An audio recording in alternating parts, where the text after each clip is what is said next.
China's economy has been hit hard by the coronavirus outbreak, but officials have maintained this will not compromise a key development goal, and that is to lift all in the country above the poverty line by the end of this year.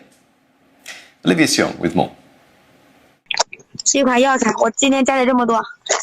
From freshly plucked herbs to meat and locally grown fruits, these sellers are part of a growing number in China's rural areas, live streaming on China's e-commerce platform Taobao, peddling their goods directly to thousands watching across the country.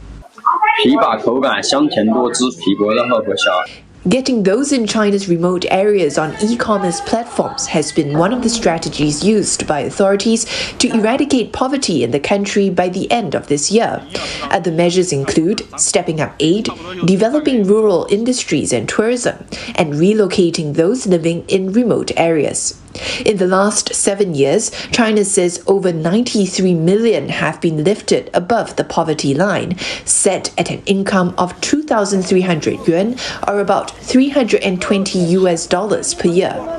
Over 5.5 million, however, still remain below that threshold, and observers say the impact of the COVID-19 pandemic has made this final push even more difficult.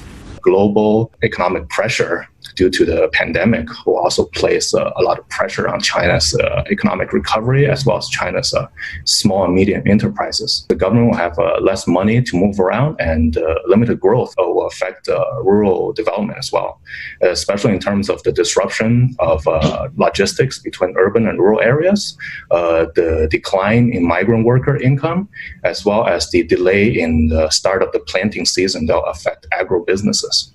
Chinese President Xi Jinping has since called on officials to double down on efforts to minimize the impact of COVID-19 on the anti-poverty drive. This in a bid to fulfill a pledge he made in 2015 to eradicate absolute poverty in the country. I don't think that was something that he really had to do politically. He just decided to do it.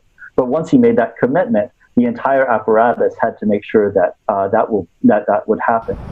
Eradicating absolute poverty is also key in achieving China's other goal of building a moderately prosperous society by next year, as the ruling Communist Party marks its all-important 100th founding anniversary. A lot of the policies in China is, even though if it's supposed to be an economic policy or a military policy or national defense policy, often it's tied into other political goals and political anniversaries. So certainly, it has to deal with the Communist Party's anniversary coming up. And of course, they want to showcase some results to the population as well as the world. But it will be a tougher act to ensure these results are long-lasting, as people tend to move in and out of poverty over time. What happens when there's the next crisis that somehow disrupts industry or disrupts some of the survival strategies of poor people? And I honestly think that the next big thing that China will have to deal with is inequality.